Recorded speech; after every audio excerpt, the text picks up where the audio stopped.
the morning of April 10th, 2001, I remember waking up in the morning, about 6, my normal time. Didn't really feel very good, didn't feel like I was up to going to school that morning, so I thought I might, sleep in until about third period, which started around 11. So I set my alarm clock for 11 o'clock, and next thing I remember is waking up in the juvenile detention center in Ephrata, Washington. What went through my mind when I first realized where I was, where am I at? What am I doing here? What happened today? What went wrong? They asked me if I knew why I was there, and I had no idea. I asked them what had happened, and they told me that I had taken a gun to my third period class and held them hostage for a number of minutes. What bothers me about this whole thing is that now we know that Corey was hallucinating on Paxil just a month after he went on them. Corey is afraid to tell us about the hallucinations and the bad dreams because he thought he was going crazy. This is a Mormon boy who had never smoked or drank, never used illegal drugs, didn't know what a hallucination was from Adam. This psychologist suggested that he needed medication. And we've had experience with medication with my wife and postpartum depression, so hey, we were just very at ease with this, and we took him to our family practitioner, and he suggested Paxil. When you look at the widespread use of these mind-altering drugs among children is where you're going to find the answer for the violence that we're seeing in children today. After being on Paxil for about a year, I was changed to a different drug called Effexor, which is pretty similar. But the feelings I had were just, I was hardly ever there mentally. My mind was going everywhere, couldn't stay focused, couldn't think. I basically felt like I was just in the clouds all the time. Children in particular, out of control, aggressive behaviors. I thought I was going crazy. I was hallucinating, I was seeing things, I was hearing things.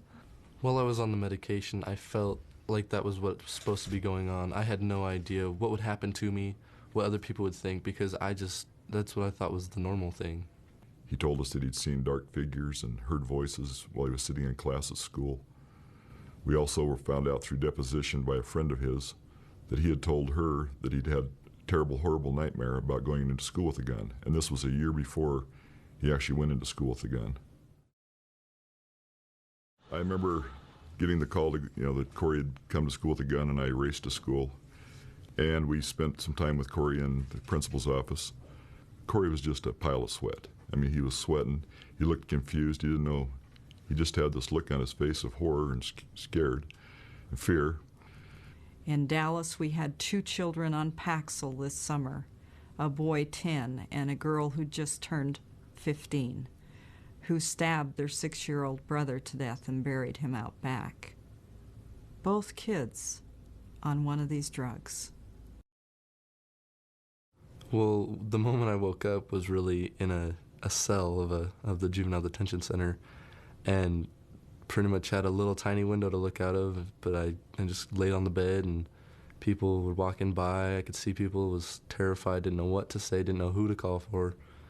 I've never had any amnesia symptoms before this happened. Eventually somebody, asked me if I was all right and asked me if I knew why I was there, and they eventually told me. A few months after Corey was arrested and in detention, I happened to have a chance to talk to Clint, who's Corey's friend, and I asked Clint, I said, when Jamie asked Corey, "Are you going to hurt us?" what did Corey do? And Clint said he looked down at the gun like he was surprised it was there. And then he stopped, and he was real quiet. We found out after Corey was arrested, and it was a couple of weeks later, Corey finally confided in one of the counselors that he'd been hallucinating. And he was seeing, the counselor called me at home and said, "Are you aware that Corey's been hallucinating?" And I said, "No, I'm not aware." And we just saw him Sunday. And she says, "Well, he says he's been seeing tigers and bears and things in his room and outside his room." So that had me concerned, because that was the first time I had been aware that these things can cause hallucinations. These kids can be in what they call a dream state. I was held at the Grant County Juvenile Detention Center for a total of 14 months. Coming from a really small town, being in the juvenile center was a pretty big experience for me. I really had no idea what went on. I felt felt pretty intimidated at first. In the 30s, 40s, 50s, 60s, kids had access to guns, possibly more than they even do now. And yet you did not see the school shootings. The difference I see then and now, with this being a whole new phenomenon, the school shootings, is the drugs. Yeah, I've had people say, don't you feel guilty because you had the gun available? Now, the gun wasn't the problem. It was the drugs. We've had guns around our house all the time. I was raised with guns in the house. I knew the gun was there. The gun wasn't locked up. This was a gun that Corey's grandpa had given him. Corey had used it to go hunting. I felt at ease with Corey having the gun there. If Corey hadn't been on the drugs, there wouldn't have been any problem. And in fact, the psychiatrist that we hired, he said, well, we don't know because of Corey's amnesia whether he was hallucinating that he was hunting. And we know that he was hallucinating later in detention on Effexor. He was seeing lions and bears in his room. So we don't know because of the amnesia. I don't know if anybody really wants to know what I think about the doctor that prescribed these drugs. I mean, he put him on medication that can cause hallucinations, did not tell us about the side effects. All we heard about was the computer printout that they give you at the pharmacy that says nausea, headaches, and vomiting. It didn't tell us about the abnormal dreams, the hallucinations, the depersonalization, which Corey experienced when he was telling us that what he remembered was seeing himself with a backpack on and a gun in his hand. When I heard that in detention, to me, it sounded like an out-of-body experience. So I was concerned, and I called the psychiatrist that we'd hired, and he said, well, that's depersonalization, and it's a side effect of the drug. We noticed that Corey's anxiety, now we know, it was only happening early in the morning. He'd get up in the morning, and he'd be anxious about going to school, and he'd just fret about it, and he just said, I can't go to school. And then later on in the morning, he would tell his mom, hey, Mom, take me to school. I feel better. And we feel now that it was his low blood sugar. He hadn't had anything to eat, and he's an eater. No one other than Dr. Tracy has mentioned that nutrition is a big part of it. Corey's MD that prescribed the drugs never mentioned. I mean, I think he's probably spent 10 minutes with Corey in his doctor's office, and no one, the psychologist, no one has mentioned the possibility of nutrition being the problem, or allergies or anything else.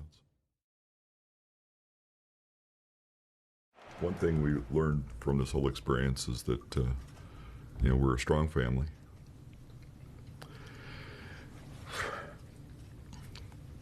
And that God blessed us.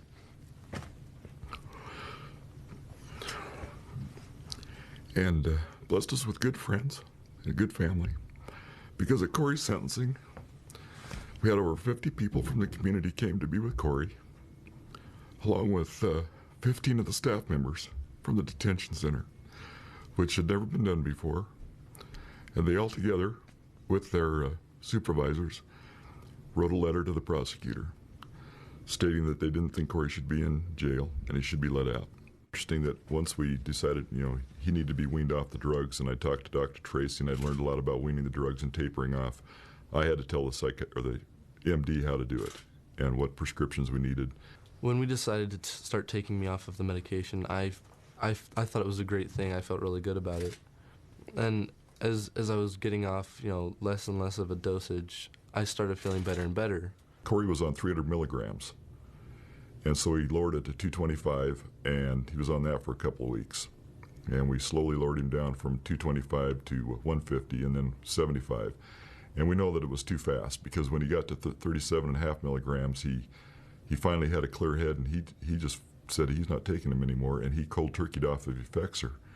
And within 2 days, he was just a ball of emotion.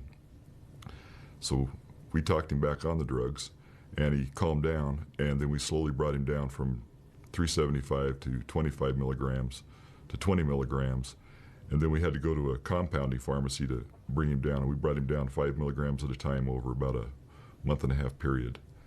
And he's been off the drugs since then. When I pulled my son, Michael, off all the drugs and stopped them, within 3 weeks he shot up in height, in weight. He looked healthier. At one point, the school teacher, feeling very sorry about the whole ordeal, came to our house with her sympathy, and she looked at him and she said, "Michael, you look wonderful." And to me, it was a different child. He looked healthy. He never looked healthy on the drugs. He looked gaunt. He looked wasted, like he was wasting away. He was always tired, didn't have an appetite. And now I had my little boy back again. Everybody goes through, has emotional issues in life and goes through points when they're depressed, and it doesn't mean they have a disease. And I now know, or I've known, that I don't have a disease and I don't have anything wrong with me, and I'm not doomed to be depressed forever. Over the last 13 years, as I have worked with so many people on these medications and seen them as they have slowly withdrawn off of the meds and gotten their lives back together again, it's like watching someone being born, because they say over and over again, "I have my life back. I can do this, I can do that." It's so sad to see how many things you can no longer do when you take these medications, and yet when you wean them slowly off of the drugs, and then they begin to rebuild their body with the nutrients that they need and that the drugs have depleted from their systems, they become whole again. They can function again, and they're so grateful to just be normal. Now that I'm off the drugs, I feel really great. I feel like I can, be my own myself, do things for myself, actually do things, I know what's going on now. I can take hold of my life and really get it going.